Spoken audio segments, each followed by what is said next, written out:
Sekali lagi Tuhan, kami menaikkan ucapan syukur kepada Tuhan, karena kami percaya hidup ini adalah milik Tuhan.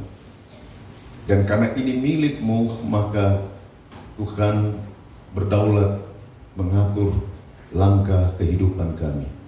Apabila di dalam hidup ini ada hal yang tidak mampu kami mengerti, ada hal yang tidak dapat kami pahami, dan kadang kami tidak dapat melihat jawaban sedikit pun, tapi itu tidak berarti kami tidak mempercayai Tuhan.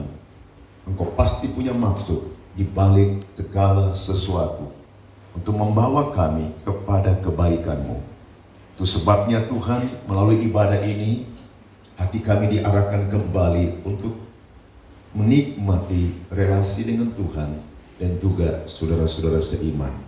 Lebih daripada itu, kami sungguh bersyukur bahwa karena hidup ini adalah anugerah kemurahan Tuhan, kami mau hidup dengan sungguh-sungguh selagi Kairos masih ada. Ini waktu Tuhan, waktu untuk sungguh-sungguh membuktikan iman penyerahan kami kepada Tuhan. Waktu untuk dapat dipakai Tuhan memberkati orang lain. Dan biarlah kekristenan kami bukan kekristenan yang hambar. Biarlah kekristenan kami bukanlah kekristenan yang formalitas. Biarlah kekristenan kami bukan kekristenan yang hanya merupakan bangunan, tapi biarlah itu menjadi kegerakan iman, pembaharuan hidup, dan hati dan visi yang melihat jiwa-jiwa lain yang dapat dibawa kepada Tuhan. Kiranya Tuhan menolong kami melalui momentum Natal ini untuk kembali melihat rancangan panggilan Tuhan dalam hidup ini. Di dalam nama Tuhan Yesus kami berdoa dan mengucap syukur, menyerahkan pemberitaan firman-Mu. Engkau mengurapi kami masing-masing, menguduskan kami, dan kami mengikat segala kuasa yang mencoba untuk mengintervensi pemberitaan firman Tuhan. Dan biarlah kami semua yang datang pulang dengan damai sejahtera. Haleluya. Amin. Jemaat Tuhan, silakan duduk kembali. Shalom Bapak Ibu. Puji Tuhan. Saudara yang kekasih, tadi malam kita ada Natal yang pertama, Natal Perkaryawati, sekaligus Persimas. Ibu-ibu, bapak-bapak, dan juga khususnya orang-orang tua kita yang usia emas, untuk ungkapan bagi mereka yang berusia lanjut ya. Kita boleh Natal bersama dan wow. Nah, ibu-ibu rupanya bapak-bapak juga punya gaya yang tidak kalah dengan anak muda ya. Nah, kita bisa menikmati, dan tadi malam kita fokus berbicara tentang bagaimana membangun mesbah keluarga. Mungkin ada anak muda, bapak ibu yang tidak hadir. Sebelum saya pindah kepada bahagian yang kedua untuk kita renungkan hari ini, saya ingin mengingatkan kita bahwa keluarga-keluarga dalam gereja ini harus sungguh mengalami pembaharuan hidup dalam Tuhan. Jangan berpikir karena kita sudah menikah, bangun, tidur, makan, kemudian kerja, lalu kemudian ke gereja, itu berarti semua selesai dan mulus. Bahwa Tuhan memberkati, ya, karena Allah tak pernah tidak memberkati. Amin. Tapi masalahnya adalah, apakah kita sebagai keluarga sedang berjalan sesuai dengan kehendak Tuhan? Kalau tidak, hanya ada satu kata, bertobat. Mau gembala, bertobat. Betul Ibu ya? Gembala yang banyak berbicara tentang menegur orang, dia harus yang pertama bertobat. Kalau ada gembala yang tidak suka bertobat, ada hamba Tuhan tidak suka bertobat, saya kira dia tidak layak untuk berdiri dan mengajak orang. Tegas, harus jelas. Amin. Amin. Keluarga-keluarga, apalagi BPJ. Ingat, BPJ menjadi pengurus jemaat bukan untuk mencari nama dan tidak untuk mencari pengaruh. Kalau mencari pengaruh bukan di sini. Di sini adalah penghambaan, menjadi hamba bagi semua orang. Amin. Amin. Jadi yang jadi BPJ jangan merasa dia paling hebat. Saudara, semakin melayani, semakin kita sadar kita tidak layak. Lalu Tuhan mau pakai hidup ini. Keluarga-keluarga jangan jadi penonton, hanya datang dan pergi, tapi berilah hidupmu Karena ketika saudara memberi hidup, orang lain diberkati. Amin. Amin. Nah, saya sebenarnya rindu bicara tentang anak muda. Biar hari terakhir saja Ibu ya. Itu pemuda-pemudi. Tapi saya mau menguatkan keluarga. Jadilah keluarga yang mengasihi Tuhan. Jadilah keluarga yang mengasihi sesama. Jadilah keluarga penopang hamba Tuhan. Jadilah keluarga yang memperkuat gereja saudara. Sehingga gereja ini nanti akan bertumbuh berkembang ke kiri ke kanan. Bukan cuma bangunannya yang besar, tapi yang utama rohani saudara bertambah besar. Apa gunanya gedung besar tapi hatinya tidak ada kegerakan? Jangan lagi kasus seperti dulu di Ambon. Gereja-gereja begitu besar, hancur semua. Tapi kadang kalau Tuhan izinkan supaya rohani, spirit, kebangunan rohani terjadi.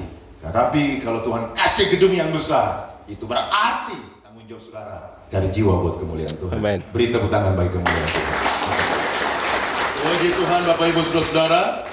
Jadi mari kita akan masuk kepada perenungan kita yang kedua. Saya sebenarnya rindu untuk masih mengkhotbahkan tentang keluarga, karena hari ini gereja sedang krisis dengan keluarga.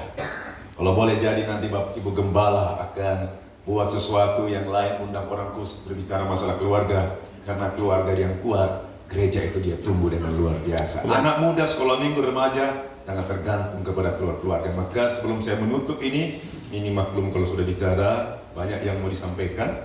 Maka saya mau katakan Bapak Ibu, serahkan anak-anak untuk dibimbing di dalam gereja.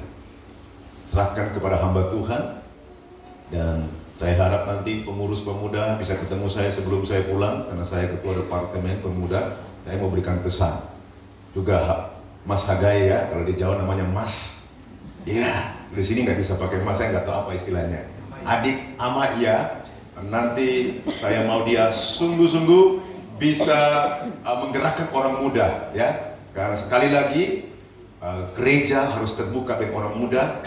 Dan Bapak Ibu orang tua jangan sungkan-sungkan mendorong anaknya datang ke gereja. Anak saya 3 saudara. Dia bilang, Pak, Bapak, saya mau istirahat. Tidak ada untuk istirahat. Yang lain, kamu bisa istirahat. Untuk Tuhan, kamu harus cari Tuhan. Lalu dia ke Jakarta, dia bilang, boleh nggak saya pergi VCC? Boleh nggak saya ke Betani? Boleh nggak ke sana? Saya bilang, boleh, silakan. Tapi rumahmu cuma satu, masuk gereja Kemah Injil. Nggak ada yang tepuk tangan ya. Bukan tepuk tangan buat anak saya, saudara-saudara. Tapi setia kepada Tuhan, setia kepada gereja Kemah Injil. Makanya kan saya pergi kemana-mana, saya beritahu kepada anak muda, visi pemuda nasional. Cinta Tuhan, cinta gereja Kemah Injil. Sebab hari ini ada banyak ratusan anak-anak dari Kalimantan, Papua datang ke Jawa, nggak cari Kemah Injil, Bu. Cari gereja lain. Nanti kalau sudah hancur, pada orang tua telepon, Pak Pendeta tolong anak saya. Saya bilang, Bapak ini tidak tahu. Cuma datang, suruh anak datang, tapi nggak pernah muncul dan serahkan anak untuk dilayani. Jadi Bapak Ibu, cinta Tuhan, cinta gereja, cinta anak muda, cinta keluarga. Serahkan anak Bapak Ibu dibimbing di gereja ini. Jangan sungkan-sungkan. Anak saya kalau untuk melayani, turun. Mereka hampir tidak mau melayani.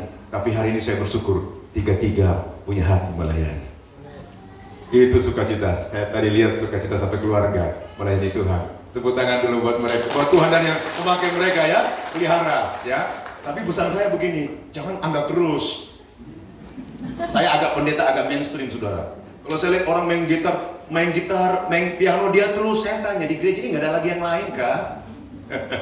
Jadi nanti latih sebanyak mungkin, lalu mulai atur dia, kapan dia main. Tapi jangan tampil sebelum di briefing, sebelum dilayani baik-baik. Tapi yang menjadi mentornya adalah saudara. Amin. Nah, saya nggak bisa main musik karena saya nggak ada di sana. Ya, saya cuma bisa berbicara. Bapak Ibu saudara-saudara, demikianlah. Saya lihat jam saya dulu ya, karena ini angka 3 jam saya berbicara. Iya, saya harus lihat. Iya, Bapak Ibu saudara-saudara, mari kita akan merenungkan bahagian firman Tuhan. Saya sudah menyampaikan sedikit pesan keluarga, maka saya tidak lanjutkan. Saya mau kita masuk dalam berita Natal. Sebentar malam tema ini baru saya sampaikan. Jadi ini cukup dilihat, nanti malam baru kita renungkan. Nah, mari kita akan merenungkan juga dalam konteks Natal. Kita akan membaca bagian firman Tuhan di dalam Injil Matius pasal yang kedua ayat yang pertama sampai ayat yang ke-12, dan kita akan merenungkan bagian ini dalam ibadah minggu ini. Tema Lembaga Alkitab Indonesia memberikan tema orang-orang Majus dari timur. Demikianlah firman Tuhan. Sesudah Yesus dilahirkan Bethlehem di tanah Yudea pada zaman Raja Herodes,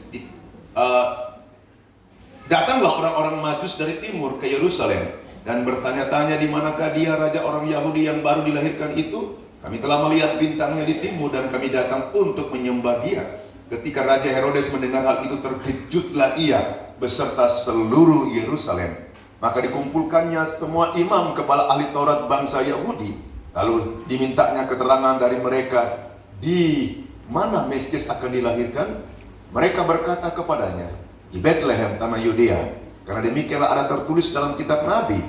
Dan engkau Bethlehem tanah Yehuda, engkau sekali-sekali bukanlah yang terkecil di antara mereka yang memerintah Yehuda, karena daripadamu lah akan bangkit seorang pemimpin yang akan mengembalakan umatku di Israel. Lalu dengan diam-diam Herodes memanggil orang-orang Majus itu dengan teliti, bertanya kepada mereka, bila mana bintang itu nampak. Kemudian ia menyuruh mereka ke Bethlehem, katanya, pergi dan selidikilah dengan seksama hal-hal mengenai anak itu, dan segera sesudah kamu menemukan dia, kabarkanlah kepadaku supaya aku pun datang menyembah dia. Setelah mendengar kata-kata raja itu, berangkatlah mereka, dan lihatlah bintang yang mereka lihat di timur itu mendahului mereka hingga tiba dan berhenti di atas tempat di mana anak itu berada. Ketika mereka melihat bintang itu, sangat bersukacitalah mereka. Maka masuklah mereka ke dalam rumah itu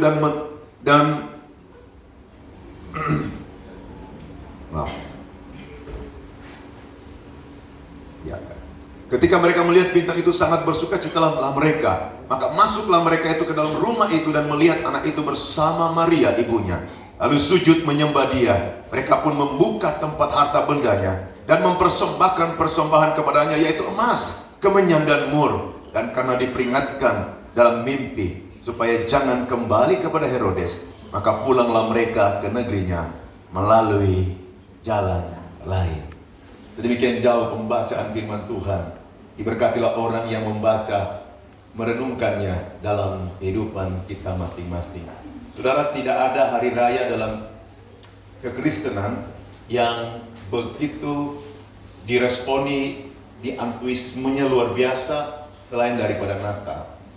Ketika Natal tiba, wow, semua orang Kristen, dari yang mulai rajin ke gereja, rajin cari Tuhan, yang tak rajin cari Tuhan, yang tak setia, yang bahkan tidak pernah ke gereja, dia pasti juga muncul. Ya, ada orang namanya Kristen kapal selam. Waktu Desember dia muncul, bulan-bulan lain dia menyelam, nanti Desember lagi dia muncul lagi. Ya, ada orang bilang Kristen Natalan, apapun istilahnya saudara-saudara, tetapi saya mau katakan Natal itu punya daya tarik yang sangat luar biasa. Amin. Nah, Natal ini harusnya menjadi momentum yang baik, momentum di mana kita bisa melihat sekali lagi perjalanan iman kita sama dengan Tuhan. Dari mana awal kita mengenal Tuhan, di mana proses kita bersama dengan Tuhan, dan goal akhir dari apa yang kita sedang jalani. Orang yang mengerti ini berarti dia punya tujuan hidup di dalam Tuhan. Kalau tidak, dia jadi orang Kristen kayak udang, maju mundur, cantik kata Starini. Itu nggak benar. Nggak ada orang Kristen harus mundur.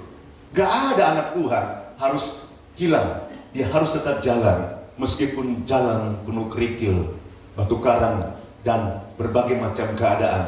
Justru keindahan kekristenan bukan terletak kepada susahnya hidup ini, tapi pada keindahan Kristus yang sudah mengasihi saudara saya. Amin. Amin. Masalahnya banyak orang gak lihat Yesus itu indah, sehingga dia tidak bisa menikmati keindahan dari kekristenan. Saya rindu dan berdoa di Natal ini banyak keluarga dipulihkan. Di Natal ini anak-anak muda dibawa lebih dekat kepada Tuhan. Di Natal ini gereja mengalami transformasi. Di masa Natal ini para pelayan-pelayan Tuhan juga mengalami pemulihan daripada Tuhan, sehingga dunia tahu Kristus yang tinggal di dalam kita adalah Allah yang sejati, tapi juga manusia yang sejati. Amin. Amin. Nah, tema kita hari ini, saudara, sedikit juga agak berbeda. Saya ingin mengkhotbahkan ini sedikit dengan tema yang sedikit dari perspektif yang sedikit berbeda, tapi tidak keluar dari konteks atau teks perikop yang kita baca. Tema kita adalah Natal dan mencari kebenaran. Natal dan mencari kebenaran. Nah, Bapak Ibu saudara-saudaraku yang saya kasih dalam Tuhan, ada banyak orang yang sedang mencari kebenaran hari ini.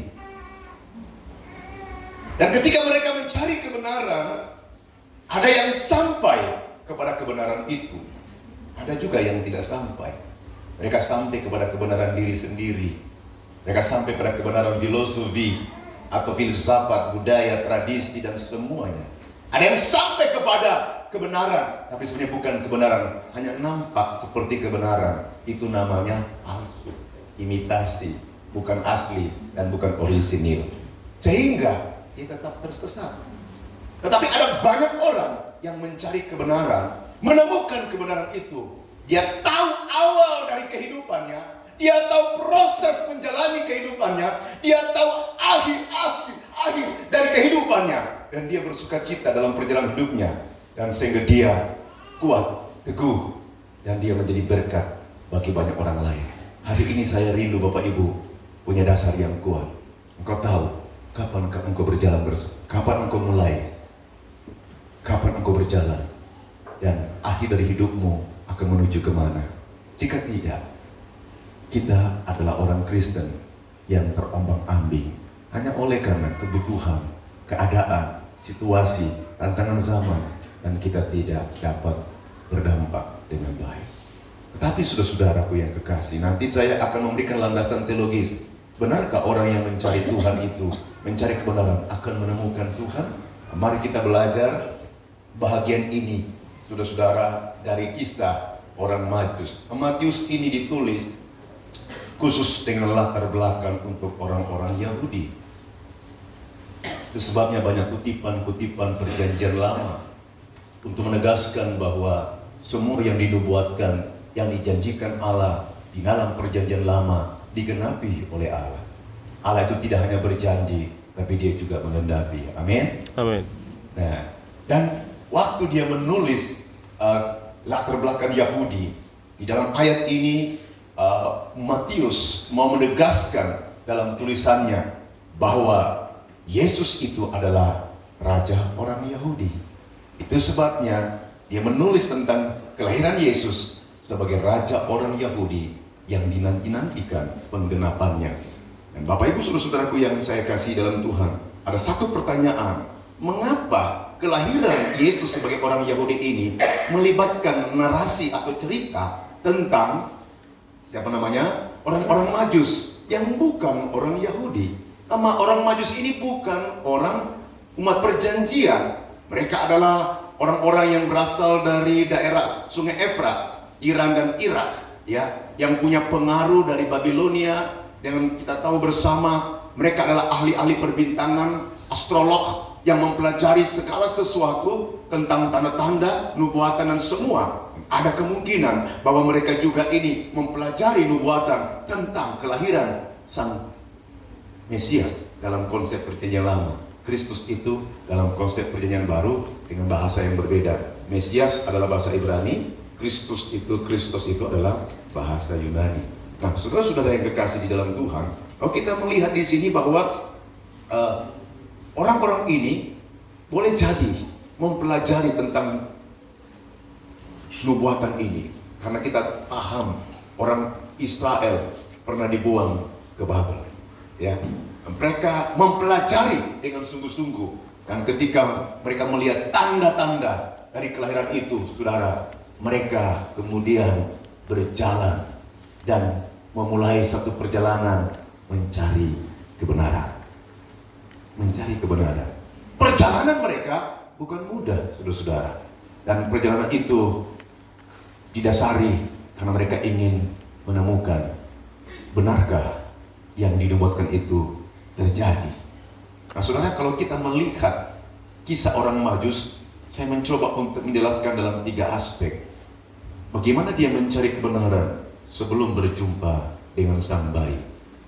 Lalu yang kedua, saat dia berjumpa dengan sang bayi. Lalu yang ketiga, sesudah dia berjumpa dengan sang bayi, apa yang dia lakukan?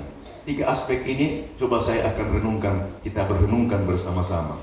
Nah, aspek yang pertama adalah sebelum orang Majus ini berjumpa dengan sang bayi, Mesias, Raja yang baru lahir.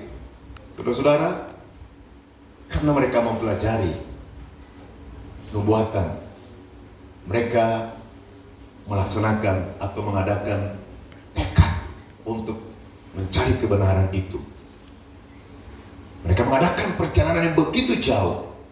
Beberapa penafsir mengatakan perjalanan pada masa itu cukup bermil-mil jauhnya, dengan penuh risiko yang berat, untuk membuktikan bahwa nubuatan itu benar. Tapi jangan lupa, di dalam perjalanan itu mereka dituntun oleh bintang. Ada pimpinan Tuhan bagi orang yang sedang mencari kebenaran ini, saudara, untuk datang kepada sang bayi Yesus itu. Di dalam perjalanan itulah kemudian mereka datang ke Yerusalem. Jangan lupa saudara-saudara, Yerusalem adalah pusat keagamaan orang Yahudi. Yerusalem adalah pusat pemerintahan orang Yahudi. Orang Israel tidak bisa dilepaskan dengan bait suci dan Yerusalem.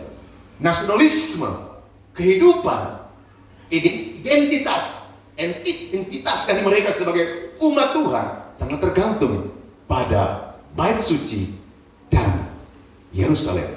Tanpa Yerusalem, tanpa bait suci, mereka bukan umat pilihan Tuhan. Itu sebabnya ketika mereka dibuang ke Babel, mereka mengalami penderitaan yang tidak mudah. Tapi kemudian Tuhan mengembalikan mereka dengan cara yang khusus. Saudaraku yang kekasih di dalam Tuhan, kita menemukan dalam perjalanan ini, maka sampailah orang-orang Majus ini, dan kemudian mereka berjumpa dengan Herodes. Dan Herodes kita tahu sebagai seorang tokoh politik dengan kemampuan yang begitu luar biasa, dengan imperium Romawi yang berkuasa pada masa itu. Tentu kita tahu dia tidak akan pernah senang ada raja lain yang akan muncul, maka tidak dicatat. Tetapi kalau kita membaca secara tersirat, dia punya maksud yang tersembunyi. Ya, dia ingin sedikit berseolah-olah bermaksud baik. Ya, hari ini susah menebak motivasi orang, saudara-saudara. Ya, saudara harus kuat dengan Tuhan supaya saudara bisa membedakan mana roh yang dari Tuhan, mana yang bukan. Ya, karena manisnya bibir, janji-janji yang indah tak seindah dengan kenyataan yang ada. Saya tidak bicara soal pemilihan ya, tapi saya hanya mau berkata bahwa kita harus berdoa sungguh-sungguh. Kita harus minta hikmat Tuhan. Kita harus punya kepekaan yang dalam untuk Tuhan pimpin, untuk melihat apa yang harus kita buat sehingga kita tidak bisa dibeli. Amin. Amin. Amin. Amin. Iya, tak bisa dibeli. Saya jadi pendeta, keluarga saya datang, soal berkata mengapa yang jadi pendeta miskin seterusnya. Tapi saya bilang sama istri, kita tak dapat dibeli.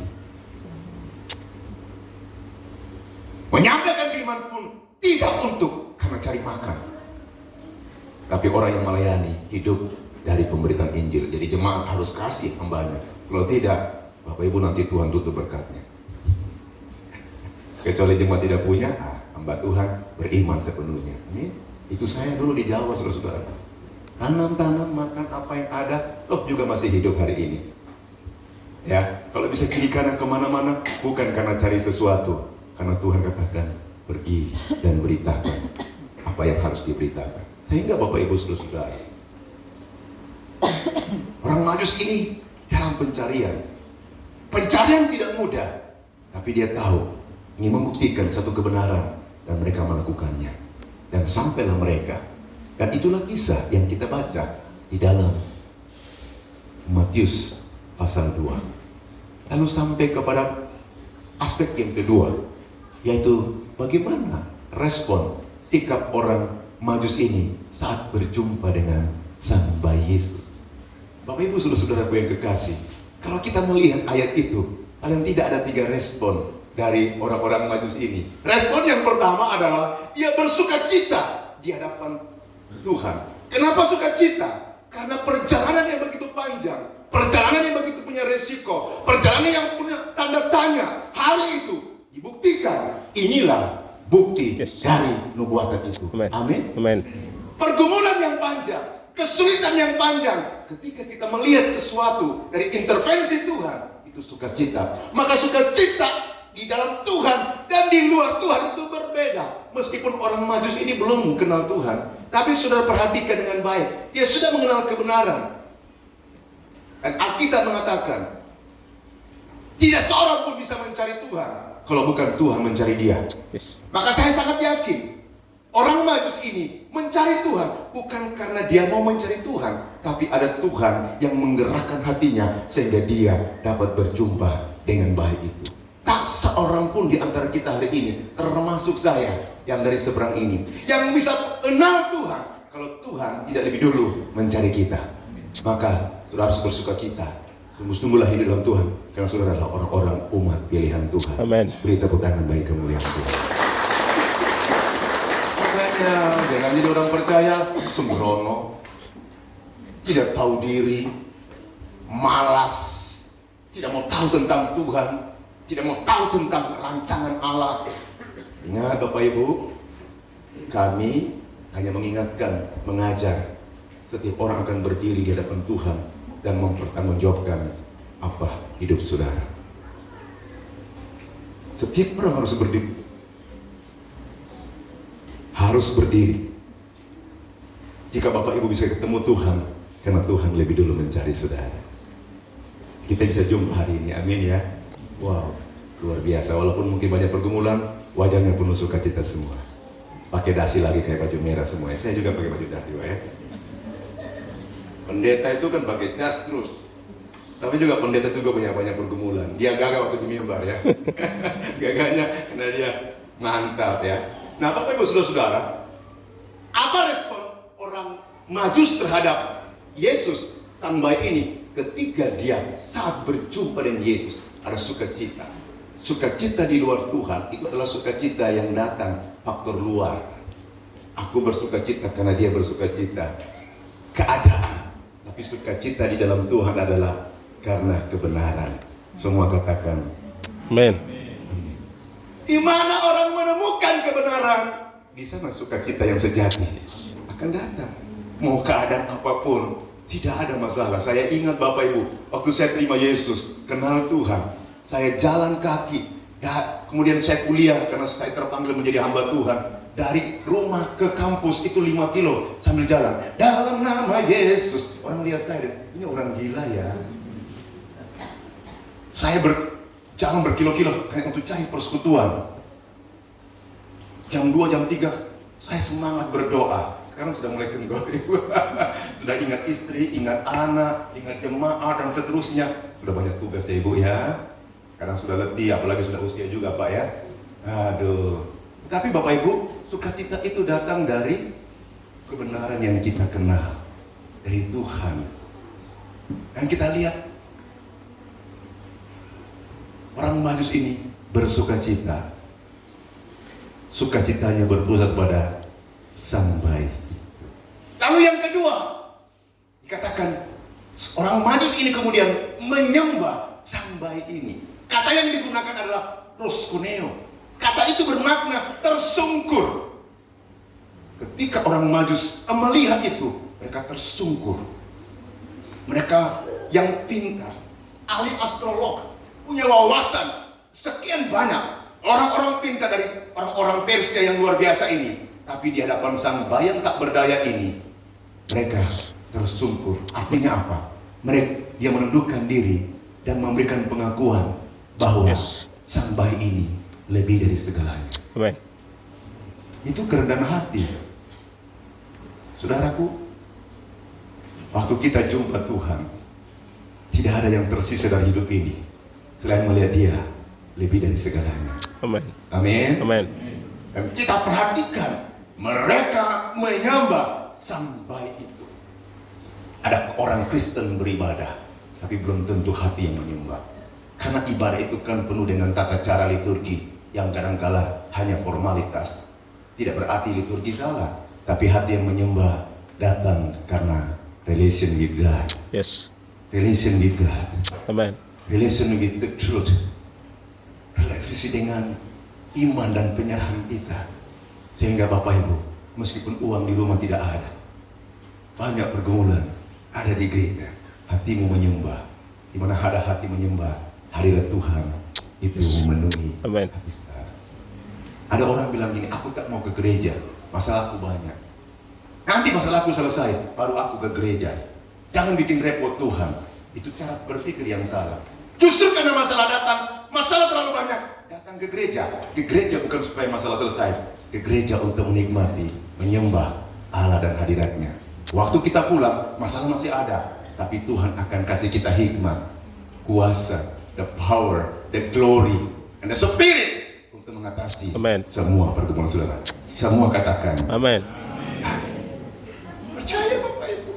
Saya mau cerita kisahnya terlalu banyak. Nanti 3 jam kita khotbah. Ya, kalau mau kesaksian terlalu banyak. Bagaimana Tuhan bekerja? Saudara yang saya kasih dalam Kristus, itu respon yang kedua. Respon yang ketiga adalah mereka memberi persembahan. Apa persembahannya? Emas, kemenyan, dan mur. Ada orang mengidentikan ini tiga-tiga ini, saudara, beberapa penafsir, dan saya sepakat bahwa emas, kemenyan, dan mur bukan sekedar persembahan yang diberikan karena dia sang raja yang sudah lahir. Karena ini adalah nubuatan yang digenapi, raja orang Yahudi. Tapi emas, kemenyan, dan mur dipersembahkan oleh orang Majus. Itu menunjuk kepada dia yang lahir, yang saat ini lahir, bayi dan tidak berdaya, tapi dia ini juga akan mati di kayu salib untuk karya keselamatan. Maka Natal itu artinya apa? Dia datang untuk mati. Itulah kekristenan yang sejati. Amen. Natal tanpa Paskah bukan kekristenan. Saudara-saudara, kenapa 3 persembahan ini menunjuk kepada karya Kristus? Mari kita lihat ke belakang. Bapak Ibu saudara-saudara, Allah merencanakan keselamatan bagi manusia yang jatuh dalam dosa dengan membentuk satu keluarga. Di dalam keluarga dimulai dengan satu bapa yang namanya Bapa Abraham. Ya. Lalu kemudian melalui Abraham Allah memberikan janji. Ya. Janji bahwa mereka akan menjadi umat kepunyaan Allah, mereka menjadi umat pilihan, dan mereka taat karena tema perjanjian lama adalah ketaatan. Ketaatan mendatangkan berkat, jika tidak taat akan mengalami disiplin daripada Tuhan. Dan kemudian kita melihat mereka diberkati sehingga bangsa Israel adalah bangsa yang diberkati, bangsa yang penuh dengan segala macam berkat. Tapi menikmati berkat dan mujizat tak selalu membuat orang tunduk dan mengasihi Tuhan. Seringkali keras kepala. Itulah. Berapa banyak orang Kristen menikmati banyak mujizat juga tidak berubah hidupnya. Lalu apa? Pengenalan akan Allah itu yang menentukan. Amin. Amen. Nah, saudara, tetapi di dalam janji ini Allah memberikan janji yang khusus bahwa semua bangsa akan diberkati, dan itu menunjuk kepada siapa? Satu janji Tuhan akan lahirnya seorang yang disebut dengan Mesias. Siapa itu Mesias? Dalam konsep perjanjian lama itu dinubuatkan dari mulai Yesaya, Isaiah, semua itu dinubuatkan tentang akan datang seorang yang bernama Mesias yang akan melepaskan umatnya dari dosa. Bahkan Ayub yang hidup jauh sebelum daripada perjanjian baru berkata, dengan telanjang aku datang, dengan telanjang aku pergi kepada Tuhan. Terpujilah sang penebusku. Dia sudah melihat jauh ke depan. Saudaraku yang kekasih, Mesias itu artinya yang diurapi. Dalam perjanjian lama siapa yang diurapi? Ada 3 jabatan. Jabatan yang pertama raja. Maka raja-raja orang Israel itu harus diurapi oleh Tuhan, baru dia jadi raja. Artinya tidak boleh seorang pun menjadi raja jika tidak diurapi oleh Tuhan. Yang kedua adalah imam. Inilah orang-orang yang melayani di bait suci, orang-orang Lewi, untuk melaksanakan menjadi seorang imam, mewakili Allah di hadapan umatnya. Dia juga harus diurapi Tuhan. 2 jabatan yang kedua ini juga diurapi Tuhan. Tidak boleh orang sembarangan. Lalu yang ketiga, saudara-saudara, adalah nabi. Nabi pun demikian, dipilih oleh Tuhan, diurapi oleh Tuhan, pergi berbicara atas nama Tuhan. Maka 3 jabatan ini, saudara, orang yang berbeda. 3 jabatan yang sama, orang yang berbeda, tapi harus diurapi oleh Tuhan. Sekarang ini digenapi di dalam Yesus. Maka Yesus itu dalam konsep perjanjian lama disebut Mesias, dalam konsep perjanjian baru dalam bahasa Yunani disebut Kristus. Kristus artinya apa? Yang diurapi. Apa yang diurapi? Kalau di dalam perjanjian lama 3 jabatan yang berbeda, orang yang berbeda, tapi harus diurapi. Tetapi dalam perjanjian baru 3 jabatan yang berbeda itu dipegang oleh Yesus menjadi satu. Amin. Amin.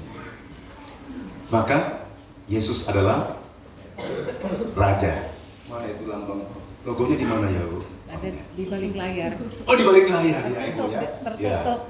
Maka saya bersyukur Kema Injil punya logo. Yesus adalah Raja. Sudah Raja dan masih akan menjadi Raja. Masih akan datang lagi secara future yang akan datang. Kita nantikan. Yesus Juru Selamat, Yesus Pengudus, Yesus Tabib, dan juga Yesus adalah Raja setelah Raja. Yesus adalah Raja orang Yahudi. Yesus juga adalah imam. Dia melayani, dia mengorbankan dirinya. Bukan korban binatang yang dipersembahkan, tapi dirinya sendiri yang dipersembahkan menjadi korban yang hidup dan penebus dosa bagi manusia yang berdosa. Lalu yang ketiga, saudara, dia juga adalah nabi. Kalau dalam perjanjian lama dia menyampaikan kebenaran yang datang dari Allah, tapi Kristus yang adalah nabi, menyampaikan kebenaran yang dirinya adalah kebenaran yang sejati. Maka dia berkata, akulah jalan, kebenaran, dan hidup. Tak seorang pun yang pernah bisa mengklaim pernyataan ini kecuali Kristus. Itu sebabnya dengan tegas saya mau berkata, tidak ada keselamatan di luar Kristus. Tidak ada keselamatan di luar Kristus. Maka tadi malam saya tantang Bapak Ibu, doakan keluarga saudara. Sebab jika kalau keluarga Bapak Ibu tidak kenal Yesus, meskipun ada di gereja, waktu engkau ada di surga bersama Tuhan hanya oleh karena anugerahnya, kita akan sedih karena melihat di mana istri saya, di mana suami saya, di mana anak saya. Maka tugas orang tua terbesar adalah memimpin anaknya untuk mengenal Yesus sebagai Tuhan dan Juru Selamat. Amin. Kalau dia kenal Tuhan, nggak mungkin menikah dengan yang tidak kenal Tuhan. Kalau dia kenal Tuhan, tidak mungkin dia akan takut dengan masa depannya. Karena Tuhan, Immanuel. Tahu arti Immanuel? Allah tinggal di dalam kita. Amin. Amin. Allah bekerja di dalam kita. Amin. Amin. Allah dimuliakan di dalam kita. Amin.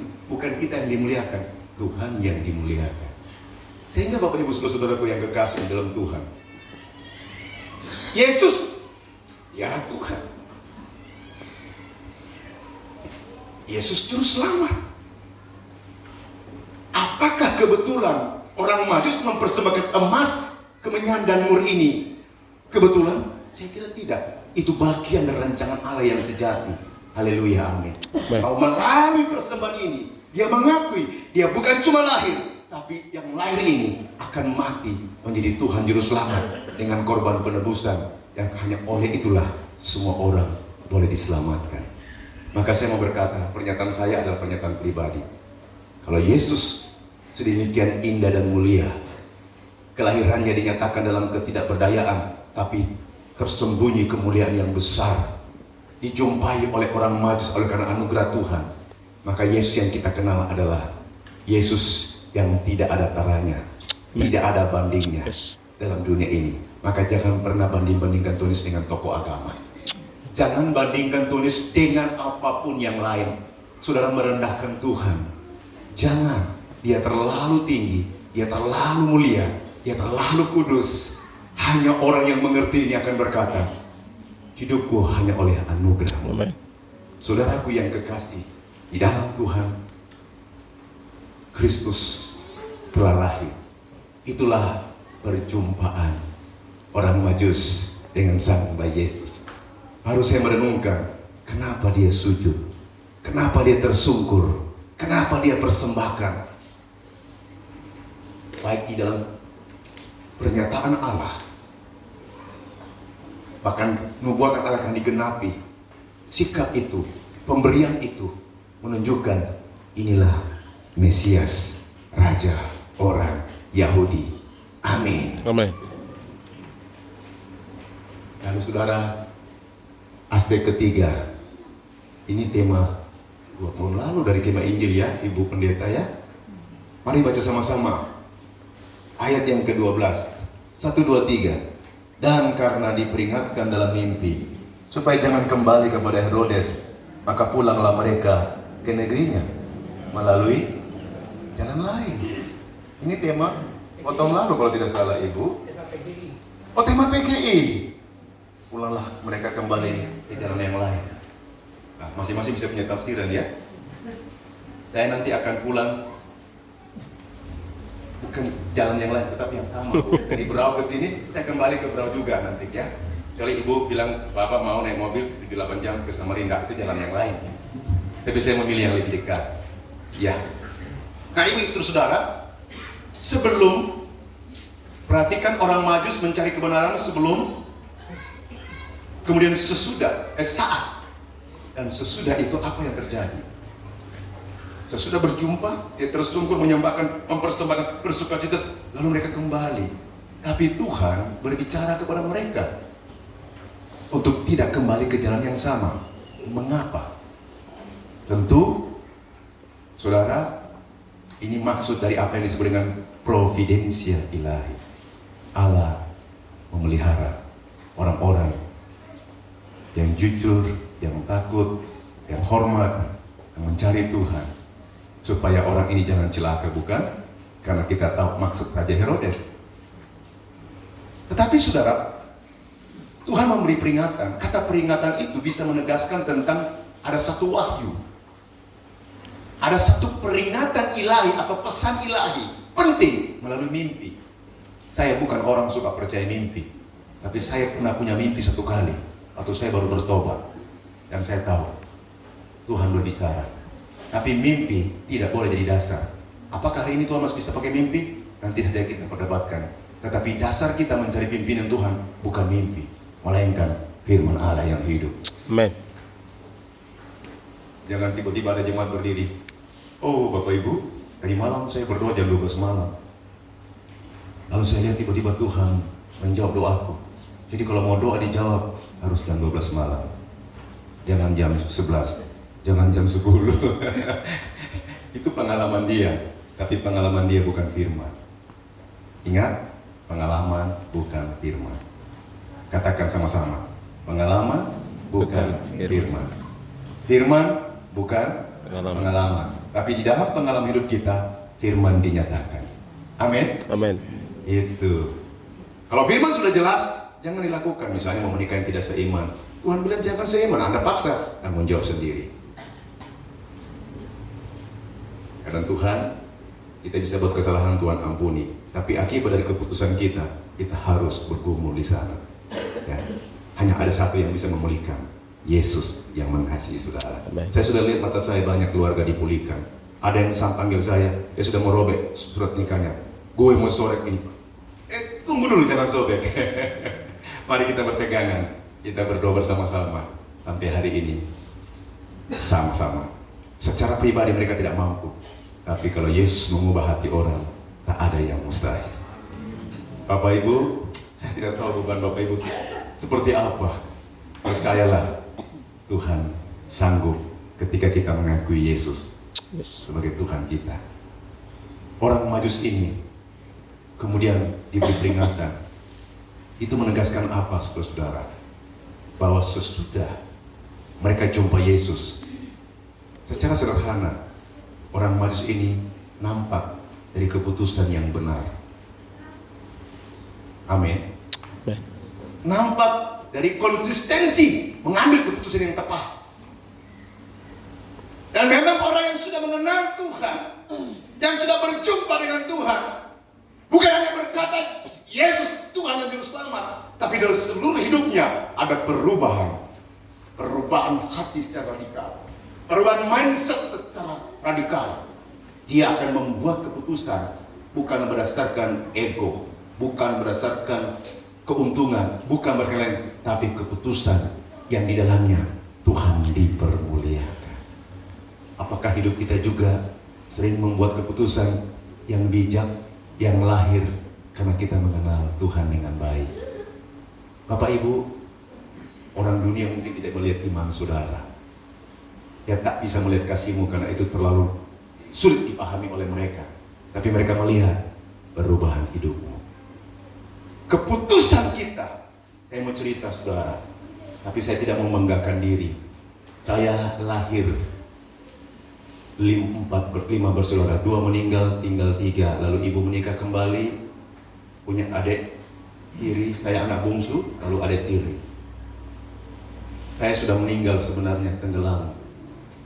Tapi baru saya tahu, saya hidup kembali. Saya nggak ngerti, apakah itu tanda Tuhan akan memanggil saya menjadi orang percaya dari keluarga saya yang tidak kenal Tuhan. Singkat cerita, saya pisah dengan ibu usia 10 tahun dan saya mulai tinggal dengan keluarga dari rumah ke rumah, bukan dari pintu ke pintu ya, seperti lagu EBGAD, bukan, dari rumah ke rumah. Saya tinggal di keluarga dan penuh pergumulan. Tapi di rumah itu saya mengenal satu-satunya keluarga saya yang anak Tuhan karena menikah dengan orang luar negeri. Lalu saya dengar Injil. Ayat yang pertama yang saya dengar itu apa Pak? Yohanes 3 ayat 16. Karena begitu besar kasih akan dunia sehingga karena begitu besar kasih akan dunia ini sehingga yang mengorek anak yang tunggal sehingga barang siapa yang percaya tidak binasa melainkan beroleh hidup. Itu ayat pertama yang saya hafal Bapak Pendeta. Singkat cerita, saya dilayani dari kecil, tapi saya tetap identitas saya yang lama. Tumbuhlah saya dalam dualisme kepercayaan. Saya pegang yang satu karena memang latar belakang yang kuat, tetapi saya diserang dengan gambaran siapa sih Yesus itu. Sehingga saudara-saudara, saya menjadi pencari kebenaran. Dalam pergumulan, saya mengalami pergumulan anak muda, jatuh dalam dosa. Dari luar orang lihat saya alim dan sangat alim. Tapi saya tahu siapa saya. Waktu saya lihat diri saya tidak alim Bapak Ibu, saya munafik. Saya pandai menyembunyikan segala dosa dan kecemaran. Begitu rapinya, sampai saya berjumpa Tuhan dengan cara yang khusus. Seorang pendeta berkhotbah, sementara dia berkhotbah dia lihat saya begini. Saya pikir dia lihat semua orang, tapi seolah-olah Tuhan dia lihat saya, lalu dia tunjuk, jika engkau tidak bertobat, engkau mati dalam dosa. Lalu dia kutip 1 Yohanes 4 ayat 18. Bukan kita yang mengasihi Allah, tapi Allah yang mengasihi kita. Lalu saya keluar dari kursi, lalu saya goyang, saya lari ke depan, saya jatuh saudara-saudara. Lalu diangkat saya, didoakan. Lalu saya bilang, Ibu, saya mau dibimbing. 2 jam saya dilayani. Lepaskan kuasa gelap. Lepaskan ikatan percabulan dan segala hidup yang tidak berkenan. Lepaskan kekecewaan saya karena saya tidak menikmati indahnya keluarga. Saya kalau lihat ada keluarga yang bersatu, saya iri Bapak. Dan waktu saya bertobat, saya melihat apa? Kenajisan saya. Saya melihat saya tidak berharga. Saya lihat dosaku, Tuhan, saya harus mati. Tapi waktu itu saya tahu ada damai sukacita. Amen. Tuhan mengampuni saya. Saya sudah berjumpa dengan Yesus secara pribadi. Yes. Dan saya tidak mau turun dari gunung itu. Tahu gunung itu saudara? Benteng tinggi Malino. Dia pasti tahu. Tempat Dr. Jeffrey punya rumah. Saya nggak mau turun karena takut kembali kehidupan yang lama. Nanti jatuh dalam dosa lagi. Lalu seorang ibu datang. Pak Dedi, pulanglah. Kamu sudah ada di atas kemuliaan bersama Tuhan. Tapi panggilanmu turun ke lembah dan hadapi lembah itu bersama dengan Tuhan. Lalu saya pulang saudara. Tiap hari saya ketemu orang, kamu jadi hamba Tuhan. Kamu jadi hamba Tuhan. Saya juga bingung. Singkat cerita, kemudian saya jadi hamba Tuhan. Tapi saya harus hadapi keluarga saya. Sebenarnya saya pun, kalau bukan karena saya mandiri, orang Bugis itu, siri itu bahaya. Budaya. Jangan mempermalukan keluarga. Tapi keluarga saya tidak bisa menjamah saya. Kenapa? Karena ada sedikit kondisi khusus. Dan ibu saya menyembunyikan bertahun-tahun. Dan saya pun berpisah dengan ibu bertahun-tahun. Sering kali ada pergumulan yang berat. Seperti ini kau harus mengikut Tuhan dan kehilangan keluarga. Tapi saya selalu mengingat, kamu kehilangan, tapi mendapatkan yang kekal. Amen. Waktu saya masuk sekolah teologi, ibu saya datang di kos dan berkata, "Anak, apakah engkau mengasihi mama?" Saya bilang, "Ya mama, saya anak bungsu. Bagaimana mungkin saya tidak mengasihi mama?" Tinggalkan Yesus, kembali kepada yang lama. Saya nggak bisa jawab. Kenapa? Karena nggak boleh lawan orang tua, kan begitu ya? Betul kan Bapak Ibu? Saya diam. Saya pulang ke kos karena ibu saya tinggal sama keluarga saya. Lalu saya datang lagi, ketemu lagi, dan ibu saya bilang gini, "Apakah engkau mengasihi mama?" Saya bilang, "Iya mama, tinggalkan Yesus." Tiba-tiba pikiran saya terbuka, saudara. Lalu saya bilang, "Mama, siapakah ada anak yang tidak mengasihi orang tuanya? Sekalipun saya tidak tinggal sama mama, tapi saya sangat mengasihi mama. Tapi kalau mama suruh saya pilih hari ini, saya pilih Yesus."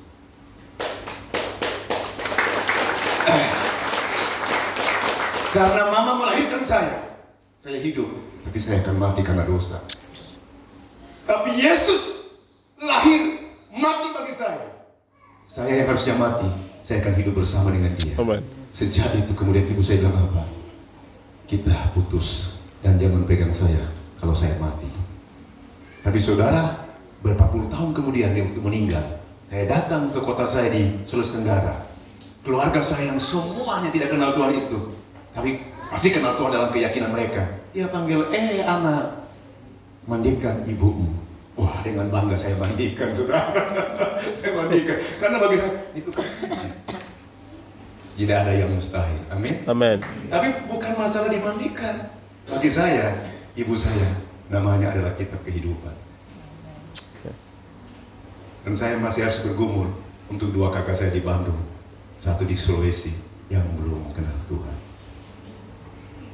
Kadang-kadang kita melayani, saya sering marah sama jemaat, bukan marah karena marah atau marah tidak. Saya bilang sama jemaat, "Saudara saya layani, saudara saya kunjungi, saudara saya bimbing, berjam-jam, berhari-hari, bertahun-tahun. Anda tahu keluargamu siapa yang layani?"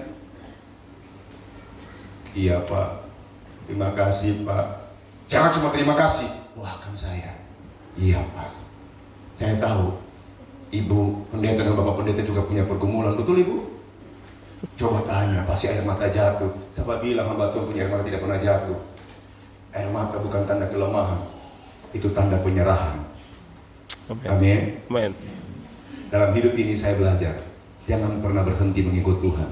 Yes. Kenapa? Saya sampai pada 3 kesimpulan dari teks ini. Apa kesimpulannya? Yang pertama, kalau orang Majus bisa menemukan kebenaran, bukan karena dimulai dari dirinya, tapi karena pasti Allah yang menggerakkannya. Kemarin Ketua Misi MA saya undang di jemaat tanggal 16 Natal kami. Dia berkata, "Carilah Tuhan, maka kamu akan ditemukan oleh Yesus." Yes. Carilah Tuhan, maka engkau akan menemukan Yesus. Bukan, carilah Yesus, maka Tuhan akan menemukan engkau. Oh, itu kalimat mantap. Artinya apa? Kalau kita mencari Tuhan, maka kita menemukan Tuhan. Itu kekuatan kita. Itu tidak benar. Tapi kalau kita mencari Tuhan, lalu berjumpa dengan Tuhan, karena Tuhan lebih dulu mencari kita. Berbahagialah orang yang sudah menemukan Tuhan, karena Yesus yang lebih dulu mencari saudara. Amin. Amen. Lalu yang kedua, seperti orang Majus, walaupun dia paham nubuatan, tapi pada waktu dia belum menjumpa dengan sang pribadi Yesus. Semua orang bisa. Hari ini orang di luar kekristenan berdebat di media sosial, dan saya cuma lihat-lihat saja. Saya pikir, ngapain berdebat? Jangan pernah jelekkan agama lain, karena semua agama itu baik. Betul ya? Keyakinan kita bersifat inklusif. Jangan merendahkan Tuhan, kecuali kita bersaksi di media sosial dengan cara yang baik. Saya nggak suka kita merendahkan agama lain, karena agama lain itu juga dikasih oleh Tuhan. Saksikan kebenaran saudara dengan Tuhan. Orang bisa belajar Alkitab dan studi berbandingan. Tapi orang tahu Alkitab, memperbincangkan dan memperdebatkan secara teologis, secara apologetika dan apapun namanya bersifat teologis, boleh-boleh saja dan sah-sah saja. Tapi sebelum dia berjumpa dengan sang pribadi itu, dia tidak akan pernah bisa menyembah dengan benar. Yes. Maka ketika saudara sudah kenal Tuhan, yang terpenting adalah sembahlah Dia. Amin. Amin. Waktu di gereja, khotbah, jangan main HP. HP kalau lagi lihat ayat, tapi bukan lagi yang lain. Waktu khotbah, kita cerita di luar. Waktu khotbah, kita sibuk dengan diri kita sendiri. Fisik ada di sini, jiwa dan roh kita nggak tahu kemana ya, melayang-layang. Ya, sembahlah Tuhan. Makanya saya kasih saudara sebelum datang ibadah, malam itu persiapan hati, supaya kita menjadi tanda yang subur. Siapapun pengkhotbahnya lembut, keras, tinggi, kecil. Kalau kecil itu bukan pendek ya, minimalis. I'm minimalis ya. Minimalis saudara-saudara. Mau dia menyampaikan dengan berapi-api, tidak berapi-api, dengan penjabaran yang dalam ataupun sederhana, kalau dia diurapi Tuhan, hormatilah. Amin. Amin. Amin. Prinsip kepemimpinan yang benar tidak dimulai dengan skill, dimulai dengan menghargai setiap orang apa adanya. Saudara-saudara yang kasih, berjumpa dengan Yesus menghasilkan penyembahan yang sejati. Amin. Dalam roh dan kebenaran. Lalu yang ketiga, saudara-saudara. Yang ketiga, dari teks yang kita baca, setiap orang yang sudah berjumpa dengan Tuhan, hidupnya pasti berubah. Amin. Dalam pengalaman, ada yang berubah langsung, berubah semuanya. Ada yang pelan-pelan, Pak. Ada yang melambat. Dulu saya suka maki-maki orang. Jangan itu kata-kata sudah keluar semua. Kenapa? Ya, kita tahu di Makassar seperti apa. Saya dari bawah dan maka waktu anak saya sekolah, pulang di rumah bahasa sudah lain, saya siapkan mister. Papa, kenapa pukul mulut saya? Pak, saya sayang kamu, nak. Itu kalimat itu jangan diulang di rumah ini.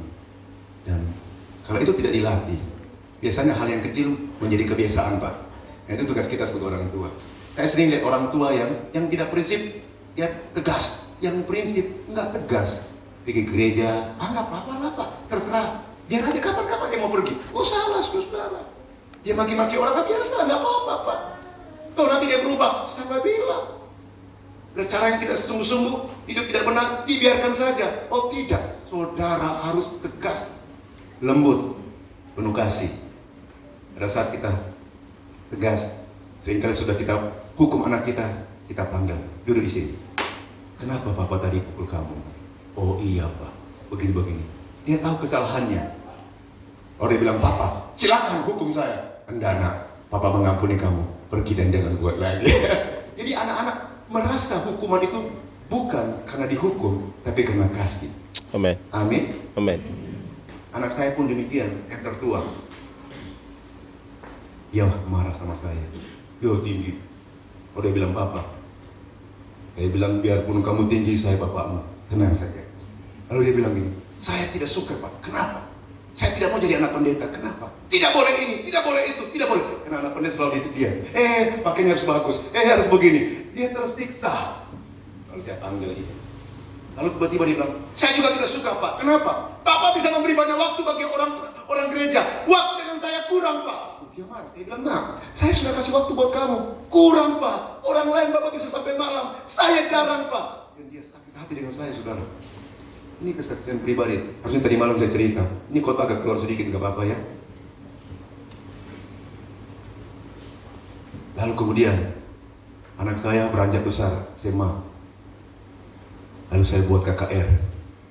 Saya sering setiap tahun kumpul anak-anak mahasiswa di kampus-kampus, layani mereka, berikan orang tua rohani, mentor-mentor saya bentuk, keluarga muda.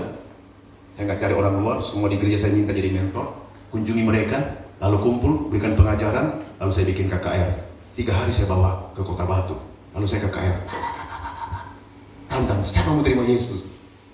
Lalu saya berdiri dengan seperti ini ya. Semua berdiri. Lalu saya panggil mentor-mentor, mari ambil mereka. Lalu saya lihat ke belakang, ada 2-3 orang yang tidak, beberapa yang tidak naik, termasuk anak saya. Dia di pojok-pojok, dia begini. Sudah tahu, saya lihat itu, hatiku hancur. Saya merasa seperti, saya sudah merasa hebat, karena saya bisa melayani orang lain. Tapi anak saya ada di pojok sana, dan lalu seperti saya digerakkan Tuhan. Jangan layani anak ini, kasih orang lain. Kamu bapaknya, ambil dia. Lalu saya ambil ibu pendeta, saya bawa ke belakang. Ada tisu kah ibu? Saya jaga supaya saya tidak nangis. Lalu kemudian, nggak nangis bu, nggak apa-apa sudah. Lalu saudara, saya panggil anak saya di belakang ini. Lalu saya mulai pegang dia, karena saya pendeta, saya pengkhotbah KKR. Pokoknya embel-embelnya banyak. Saya merasa, lu anak, lu dengar gue bicara nih. Lalu saya pegang dia, lalu saya mulai bicara. Lalu apa dia bilang? Papa, saya kecewa dengan Papa. Alamak, saya mau bimbing dia, tapi justru dia menyerang saya. Saya kecewa dengan Papa. Lalu seperti saya itu disuruh diam, dengarkan. Apa yang kamu kecewa nak? Dia cerita bla bla bla bla bla bla bla. Lalu saat itu saya tidak layani dia. Tahu saudara siapa yang bertobat? Bapaknya. Lalu saya peluk dia, saya bilang, anak, Papa minta maaf.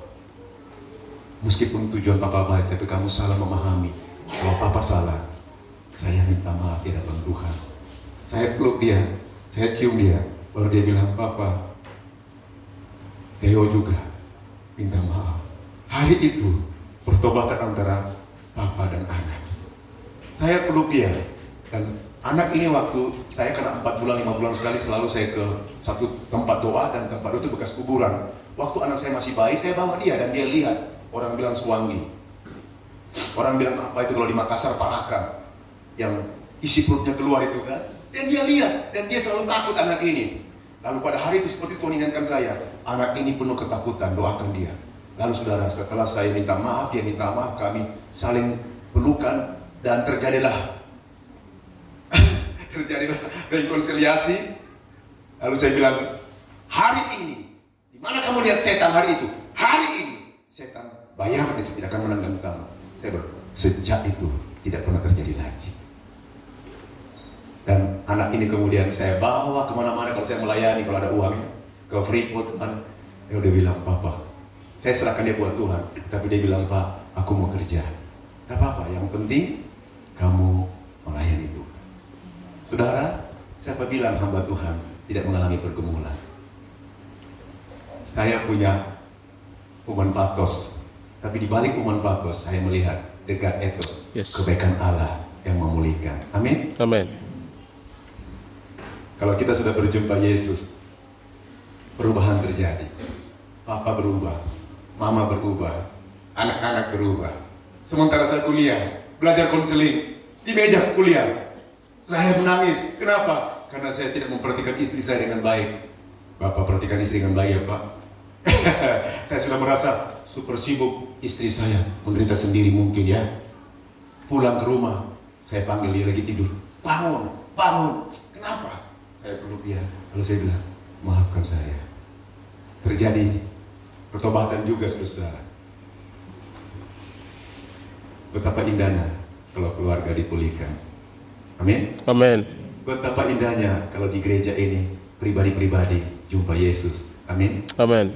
Berapa indahnya kalau pelayanan di dalam kita adalah pelayanan dan ibadah yang disertai dengan hati yang menyembah Tuhan. Dan Bapak Ibu saudara-saudara, bagi Allah tidak ada yang mustahil. Amin.